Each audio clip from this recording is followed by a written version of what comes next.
Hiro is the son of two extremely talented wizards who reside in an ancient, fantastical world full of magic and magical beasts. The continent of Japan is plagued by the presence of a giant evil dragon called Zot, and no one is powerful enough to stop the dragon from doing what it pleases.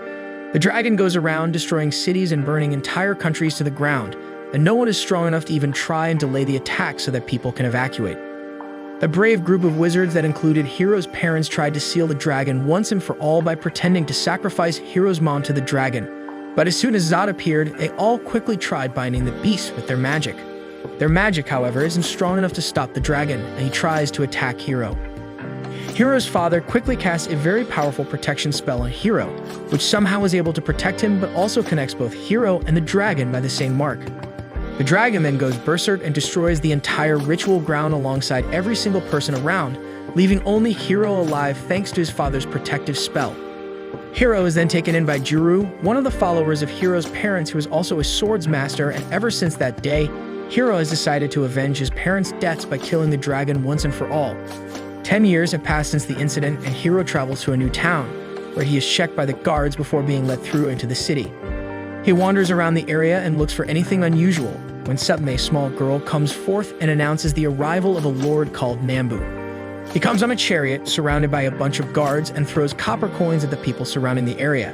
The people seem to be very happy and fight with each other to pick up the coin. Hiro is very surprised after seeing this and wonders who this lord is, but suddenly notices a small kid who picks up a coin and runs away from him. When the kid reunites with his friends, one of them smacks him and tells him to leave the coin where he took it from, as it is coming from Nambu, who's a crappy person, and all this money that he's distributing is the money he stole from the general public through politics. Hiro takes an interest in the kids and notices that the kid who picked up the coin runs up and hides inside the chariot while no one is looking. He then leaves the area and goes near the market, where a person is trying to sell a crest, which is apparently an heirloom item said to be directly descended from the hero who last defeated the dragon. Hiro takes an interest in it, but notices that the boy who scolded the other fat boy for taking the coin snatched the crest away. He tries to run, but is captured by the seller, who hands him over to this giant bodyguard. He tells him to punch the kid 3 times and to take the crest back, but before he could do so, Hiro took out his sword and aimed it at the giant man, telling him to let the kid go and pay twice as much money as the seller wanted. The seller happily lets the kid go, and Hiro takes the kid into an alleyway and asks whether he's okay. The kid snaps at him and calls him a dumbass, as this was all his plan. He was just distracting the seller and his guards so that the rest of his gang could steal his entire money bag instead of this crappy crest. He then turns around and runs off into the alley, telling Hiro that he is stealing the crest for him as compensation for wasting his gang's time. Hiro is shocked to see that the kid was able to steal the crest from his hand even without him noticing, and pursues him. He quietly enters the kid's hideout and surprises the kid by stealing the crest back from him. The kids surround him, telling him that he cannot escape, but Hiro very stupidly jumps out of the window backwards, just for style points. He then starts running away while the kids chase him on top of the roofs and on the roads. He keeps running away from them just for fun, but suddenly, one of the kids slips from the rooftop and starts falling. Thankfully, however, Hiro is able to grab his hand at the last moment, saving his life. Before he could ask whether he is okay, however, another kid comes out of an alley and screams at the leader of the kids that the fatty who snuck into Nambu's chariot got caught, and Nambu has ordered his execution come dawn.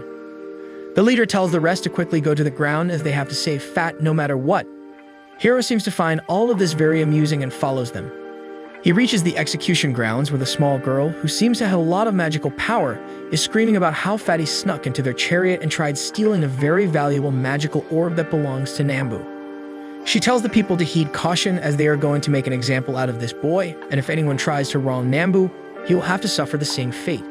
She orders the guards to execute him, but before they can do so, Hiro moves forward, talking big talks and trying very hard to act cool. A bit too hard, I'd say. He tells them to let the kid go, otherwise they'll have to deal with him. The little magic girl makes fun of him and tells the guard to beat him up, and the guards surround him from all sides. They try to attack him, but he dodges their attack, jumps over them, and kicks 2 of them away before brandishing his sword. The magic girl uses a spell on him, which causes a huge explosion, but Hiro is fast and is able to dodge the attack before taking his sword out, and he rushes towards her, attacking all the guards on the way. Surprisingly, every single guard is completely fine and unharmed. Hiro turns around and is surprised to see that, and he says that he believes he hit all of them, but because his sword is too short, none of them actually got hit. The magic girl laughs at him and tells the guards to surround him from all sides. He tells them to discuss the problems between them so that no one gets hurt. What a coward. Suddenly, a man enters the area screaming Hiro's name and starts punching the guards away. He turns out to be Jiro, the guy who took Hiro in and the one who trained him in the art of swordsmanship alongside his little familiar. The guards surround them, and the magic girl takes out the magical orb that belonged to Nambu. Hiro is shocked to see that the magical orb they are talking about belongs to his father's staff, and he screams at her to give it back. The magic girl, however, draws on the powers of the orb and launches an insanely strong attack at them, but surprisingly, the attack gets deflected and lands on a mountain, destroying it. She looks at them in surprise, not knowing what happened, when suddenly the evil dragon Zot starts emerging from the ground. Everyone starts running as the dragon emerges and locks his eyes on Hiro, and at the same time, the mark on his body starts hurting him. He is completely consumed by rage, and without thinking anything, he decides to jump and attack the dragon. The dragon is easily able to swat him down and knock Hiro out. Jiro quickly runs up to protect him and tries to shield him from any more attacks.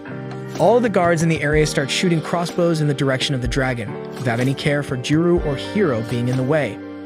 The arrows have no effect on the dragon, but they start falling in the direction of Hiro, and Jiro tries his best to cover him with his body, but to everyone's surprise, the dragon deflects all the arrows coming towards them and starts destroying the city before disappearing just as suddenly as he came. Jiro quickly grabs Hiro and takes him near the kids' hideout, where he tells them Hiro's backstory while he sleeps. Suddenly, he wakes up from a bad dream and is still dazed from his encounter with the dragon. He asks Jiro where the dragon is. Jiro explains to him about the strange behavior of the dragon and how it ran away afterwards. Hiro tells him that he's going to fight the dragon, but Jiro stops him. Hiro tells him to let him go, but Jiro has gotten a firm hold on him. The leader of the kids makes fun of Hiro for even thinking that he can defeat the dragon with his skills, and even Jiro tells him that it is a bad idea. Pal, their small beast friend, also agrees and tells him to find an alternate way to deal with the dragon. Hiro suddenly remembers his father's orb, which is in the hands of Nambu right now. He decides that his first order of business is to get the orb from Nambu and figure out how to draw its full power so that he can be a step closer to defeating the evil dragon. He asks the leader of the kids about the location of Nambu, and he replies that he has already left the city. He informs him that Nambu won't stay long as he is an arms dealer. He visits different countries and sells them weapons before turning them against each other so that they fight, which will require even more weapons. Whichever side pays him more ends up winning the war and gaining even more power, subsequently giving Nambu even more power. They walk around the city when they realize that all of them are hungry. Pal, however, tells them that they don't have a lot of money, so they'll have to fight for a cheap place. They spot a couple of places, but all of them deny them entry because they associate the dragon with Hiro because it protected him. The three of them walk around the alleys, sad and hungry, when suddenly a cat woman calls them from above and jumps down to talk to them. She tells them to follow her as she has a place where they will get enough food and drinks. She takes them to a place where they order a bunch of food and start eating.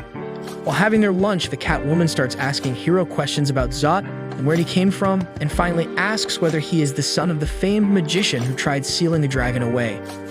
Jiro gets alert at this statement and reaches for his sword, but the woman just gets up and introduces herself as Eren before calling Hiro by name and telling him that they will meet again. She then walks out, leaving them to finish their lunch. After lunch, when Pal was getting up, the restaurant people brought him a bill, which surprised him, as he thought the establishment was owned by the Catwoman and all this food was free. That's why he ordered the most expensive food from the restaurant.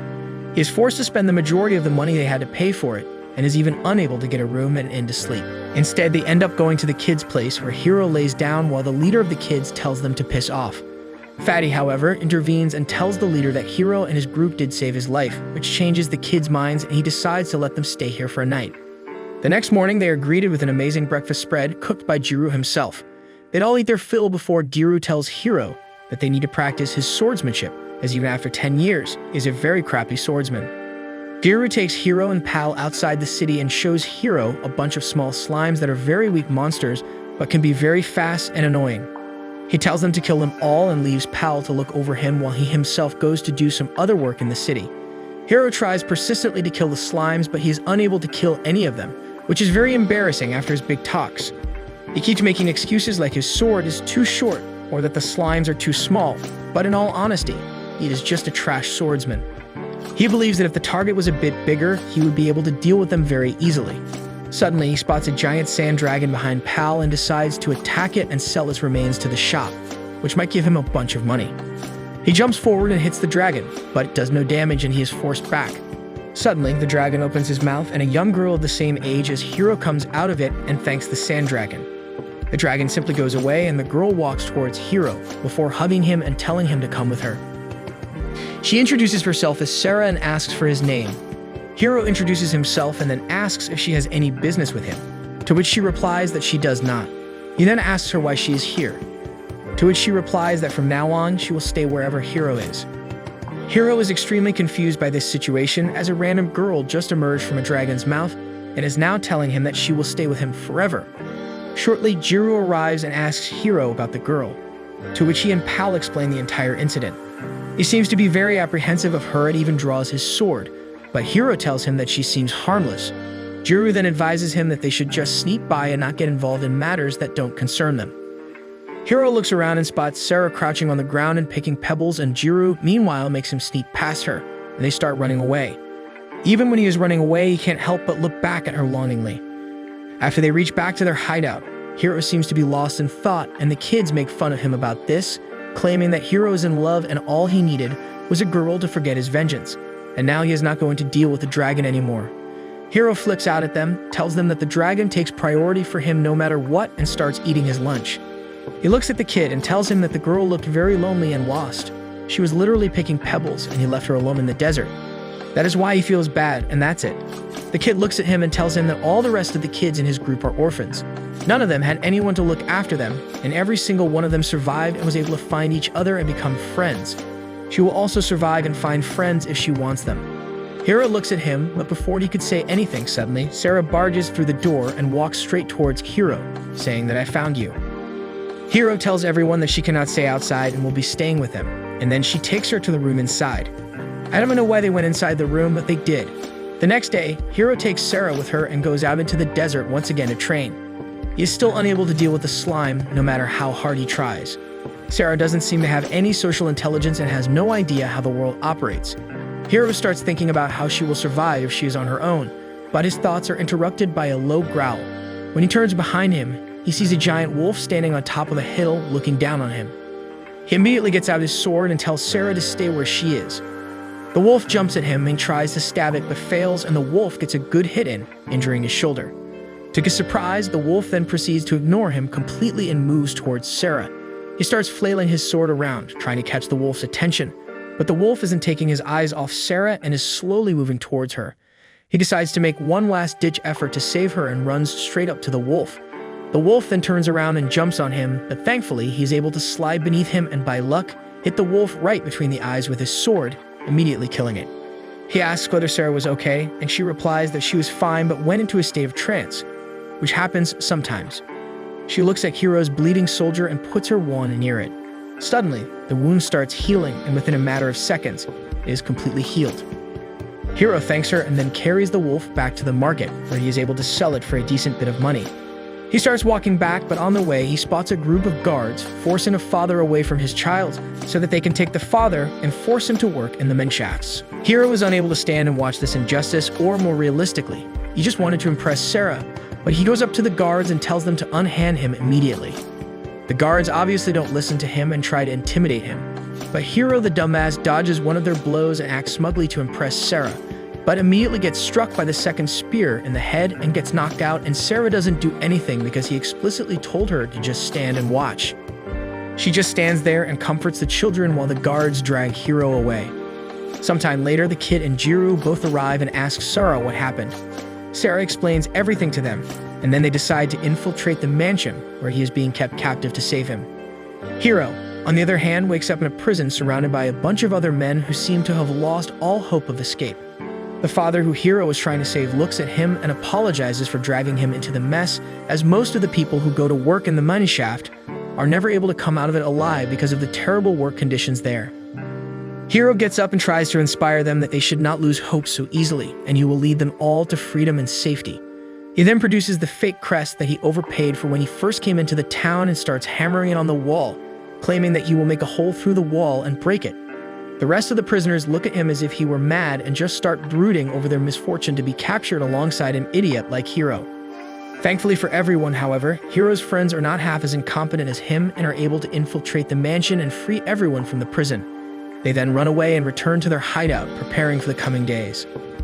The next day after breakfast, Juru tells Hiro that today he has to go and train again, and Hiro believes that he will simply go with Sarah again and have a fun time, but he doesn't know that Juru has other plans for him. He tells him that he is going with him, not Sarah. Hiro seems annoyed at that fact and looks at him accusingly. Juru tells him that it's for his benefit, and Hiro agrees to go. After coming on the road, he realizes that he is still being followed by Sarah, so he tells her not to follow him today as he will be back soon and gives her a gold coin, telling her to roam around and see whether she likes anything, and if she does, she can buy it with the money. This idiot knows that Sarah knows nothing about this world, and yet he told her to roam around in a dangerous city all alone. She calls the gold coin a pretty pebble, for God's sake. How can Hiro be so dumb? She wanders off, and Hiro follows Juru again into the desert. Once there, he thinks that he will be fighting the slimes again and gets his sword out, complaining all the while about how he is sick of fighting these slimes, but Juru is ready to completely destroy his career. He outright calls Hiro a crappy swordsman. He tells him that all he does is talk big talk about how he's going to take revenge and kill the dragon. But in reality, he is a pathetic little man who cannot achieve anything by himself. Hiro starts getting triggered and tells him to shut up, but Juru continues telling Hiro the truth about him. He is weak and has no tenacity. If he was really so serious about killing the dragon, he would have trained every day on his own. Instead, Juru literally has to push him to go and train, and even after so many days, he is unable to kill even a single slime. He tells Hiro that he is nothing compared to his parents, and he can never be enough to do anything if he keeps going the way he is going. This finally tilts him completely, and Hiro rushes towards Juru like an idiot and gets stabbed to the ground like an idiot, getting knocked out and bleeding. Suddenly, Pal and Tom emerge from behind a rock and rush up to Juru, asking him if he has lost his mind as the injuries are very deep. Juru, however, picks him up without a word and tells them that they are going to the healing springs. He explains that he saw a quest that said that a squid monster is seen inside the healing springs and anyone who gets rid of it will receive 300 gold coins. That's why he chose a training area closer to the spring, so that they can get a little rough. They go into the springs and Juru lays him down inside the water, and in no time his wounds heal completely. Juru tells them that he wanted to see whether Hiro had a strong resolve, and whether he would attack him for real if Juru was standing in the way of revenge. But he never expected him to have such a strong resolve that he would try to go for the kill. Hiro then tells them that he thinks they are ready to move forward from this town and go after Nambu. Hiro is extremely happy listening to this, and he starts planning the things that they will need for the journey, but he suddenly stops when he hears a big sound coming from the other end. They are all shocked to see a giant squid inside the spring alongside the magic girl. The magic girl commands the squid to capture Hiro, but the squid goes for Sarah instead and also grabs the magic girl. The squid starts destroying everything around them and throws the magic girl away. Thankfully, Juru rushes to Sarah's rescue and chops the squid into 1,000 pieces, killing it. Hiro runs around looking for Sarah and he notices a shining thing inside the spring. He runs towards it to find the gold coin clutched inside an unconscious Sarah's hand. He picks her up and is happy to see that she seems to be okay. They then try to go and get the bounty for killing the squid, but it turns out the quest was fake, set up by the magic girl, who wanted to lure Hiro to the spring.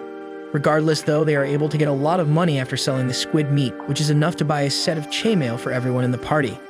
The next day, they start leaving, and surprisingly, Tom runs up to them and declares that he will be going with them. The rest of the kids are shocked as they don't know what to make of their boss suddenly ditching them. They cry and moan to try and stop Tom, but Tom is one heartless lad and ditches them nonetheless. On the way, they meet Erin again, perched up on the rock, and she tells them that she has the exact location of Nambu and will only give it to them if they let her accompany them. And Hiro immediately agrees, happy to get another girl in the party, I guess. They all begin their journey and enter a desert where everyone else seems to be less excited, but Hiro, the senseless idiot, thinks that traveling through the desert, one of the harshest places, would be a joyride. They walk through some difficult terrain, cross some bridges, and finally reach an area that has a few trees and some shade where they can rest. Juru starts planning their day and preparing for the journey ahead. He plans to make a camp somewhere close by because this area has a small stream, which means they won't have to look far for water, and because of the trees, there must be a bunch of animals as well, which they can hunt and eat. They all seem to be pretty content with the place when suddenly, Erin senses something and looks behind to see a giant bird flying towards them at an incredible speed. The bird misses her by a few inches, but decides to turn back and attack them again. Everyone else hides behind a giant rock, but because Hiro is a pathetic man with no power, he tries to show everyone how cool he is, thinking that killing a bird wouldn't be that hard. Jiro tries to stop him, but he doesn't listen to him and jumps towards the bird, only to get smacked away by it instantly. Jiro, however, quickly jumps towards the bird and manages to scare it away, protecting Hiro from any unnecessary damage. Jiro tells the rest that they are going inside the forest to make a camp, but the rest seem to be against this decision as they are scared of the bird coming back. Jiro, however, reassures them by telling them that the bird will have more trouble attacking them in a dense forest, as it will be very hard to maneuver through it. They still seem to be a bit apprehensive, especially for the night, but Hiro the dumbass tries to raise their spirits by telling them that they don't have to worry, as he will be staying on guard tonight and nothing can harm them when he is there. I am pretty sure it made the others even more anxious to hear that the pathetic Hiro was going to guard them. They all agree with Jiro nonetheless. They all set up camp for the night, and Jiro and Hiro go on watch duty while Pal and Tom smoke the meat to preserve it, and Aaron and Sarah go to fetch some water. While smoking some meat, Pal reminds them that it has been some time since the two girls went to fetch water, and maybe someone should go and check them out. Hiro, obviously, is a simp, and he volunteers to go find them. He goes near the moonlit lake calling for Sarah when he hears a beautiful melody, which turns out to be Aaron playing her harp on a tree. She tells Hiro not to worry, as Sarah is on the other end playing with water.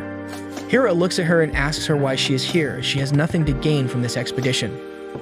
Aaron replies that she is a seller of information and people give her a good price for the right information, and if she travels with him, she will always have information about the movement of Nambu, which will benefit both her and Hiro. The next day, they start traveling through the desert, where unbeknownst to them, the bird is still following them, translating all the data to Nambu, and the Magic Girl is back at their base. They, however, fail to notice it, and Magic Girl takes advantage of it. They walk near the end, where the desert connects with the sea, but suddenly, a Magic Girl along with her troops and a couple of giant golems appear through a magic circle and straight up attack our gang. Jiro tells everyone to stick near him, but obviously because of the absolute pain in his ass, Hiro tells him to take care of the rest while he deals with the Magic Girl. Jiro screams at him to stop, but he doesn't, and he engages the Magic Girl in a duel. Jiro tries to follow Hiro, but the giant bird tries to attack the rest, so he is forced to stand his ground. Hiro and the Magic Girl both run towards each other, and the Magic Girl uses a pretty powerful electrical magic blast, which again hits Hiro very easily, and he falls to the ground screaming. Jiro looks at his pathetic performance and knows he will have to help him, so he tells the rest to follow him as closely as possible while he slays any enemy that dares come near him. Hiro, on the other hand, tries to get up. The Magic Girl uses another attack, which unleashes a bunch of ice shards at him. He tries to block them with his sword but fails, and even his sword breaks. Jiro becomes desperate to save him and runs up one of the golems, stabbing its core and killing it in one blow. Pal decides that things are getting out of hand, so he uses a magical card that summons a girl through a magical chest.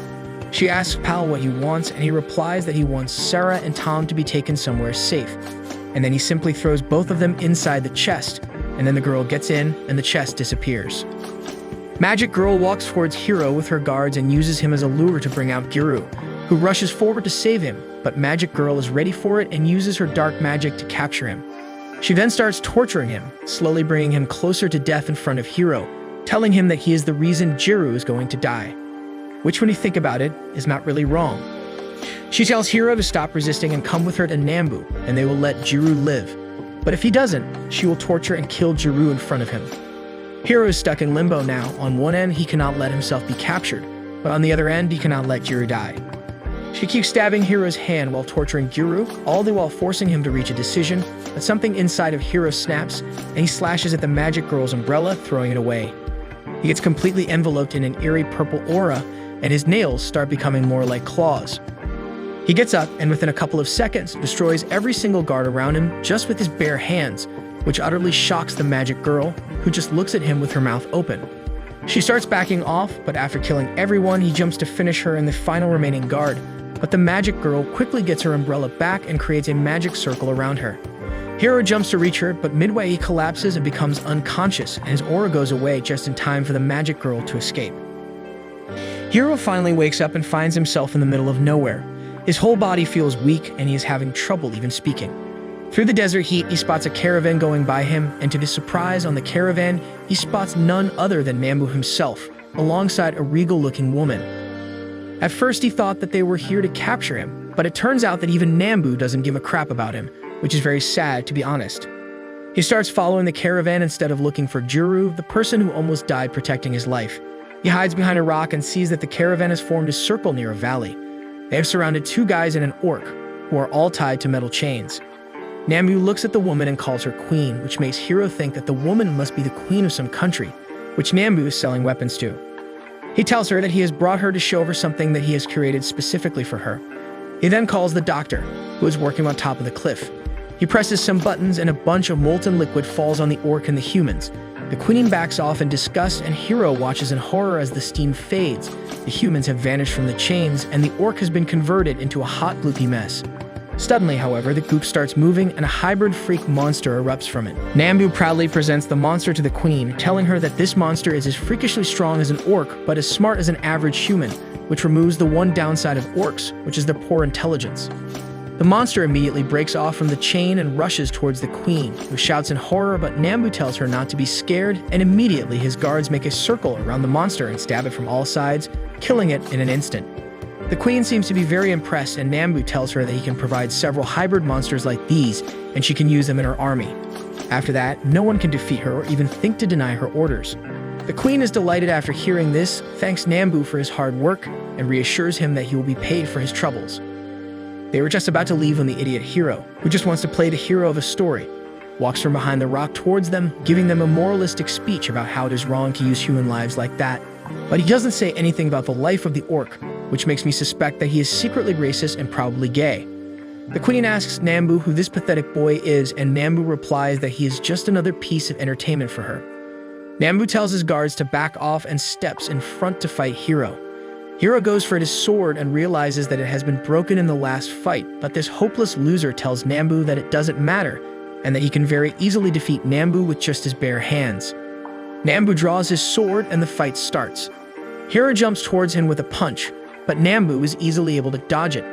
Hiro quickly tries to punch him again, but Nambu dodges and counters with the blunt end of his sword, giving him a good bonk.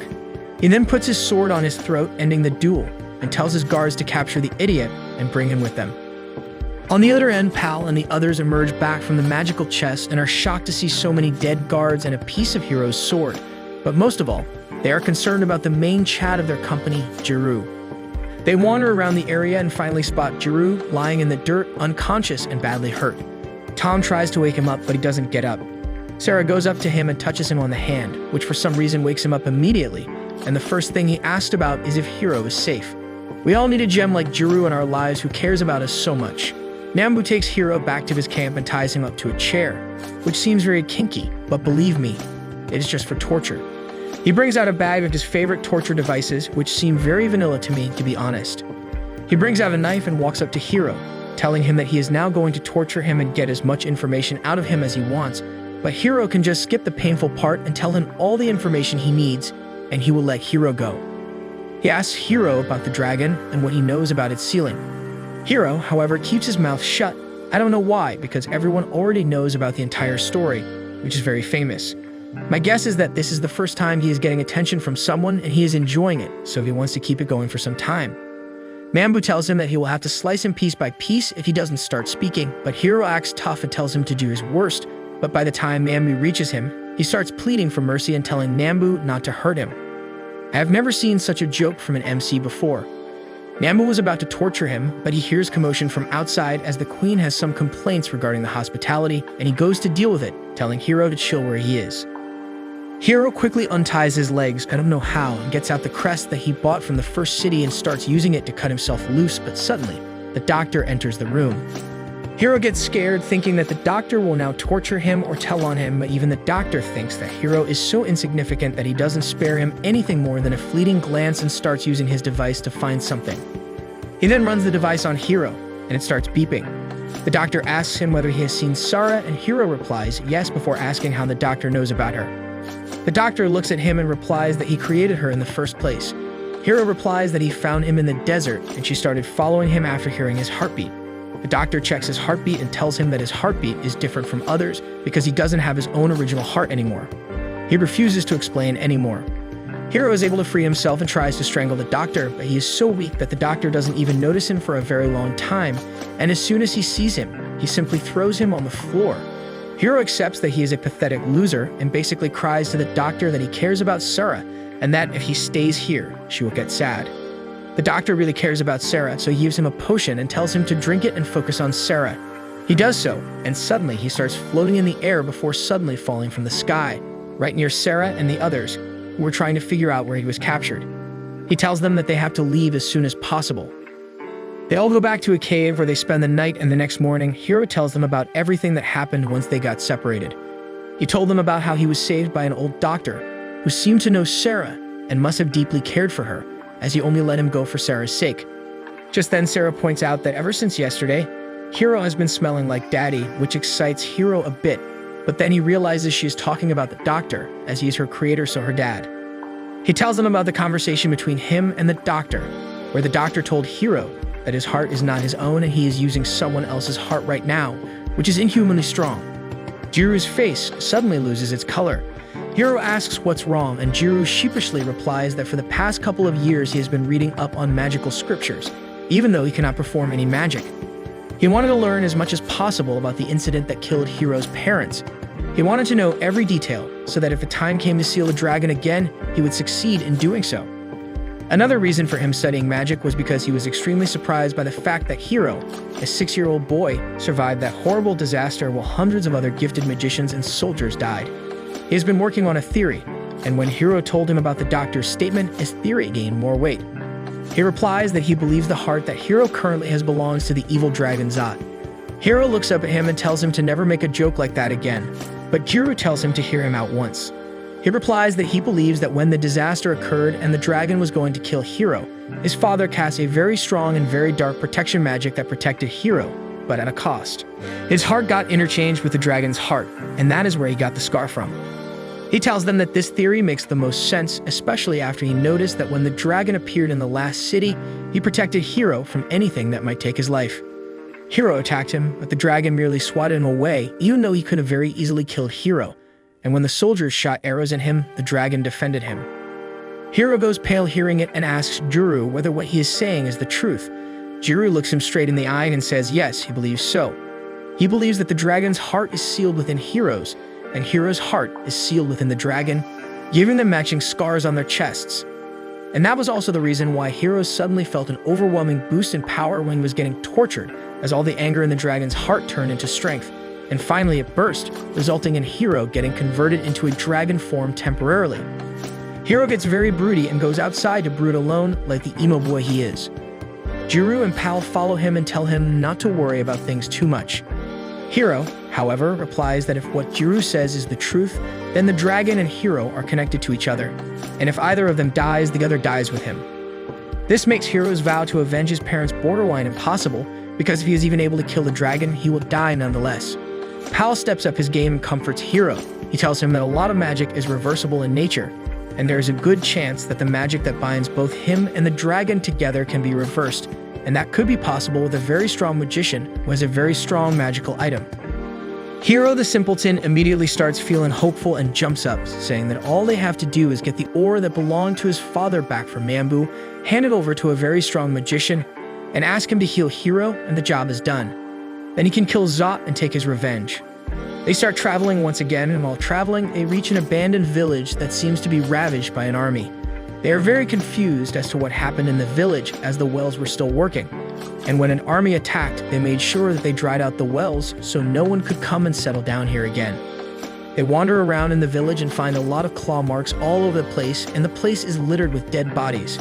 Jiru seems to be very lost in his thoughts while he is here, and we get to know that this village once belonged to Jiru. His father used to be the chief of the village who ended up marrying a human woman and having Jiru with her. They were a happy family, but many members of their community did not like this interracial relationship and staged a coup once, which succeeded.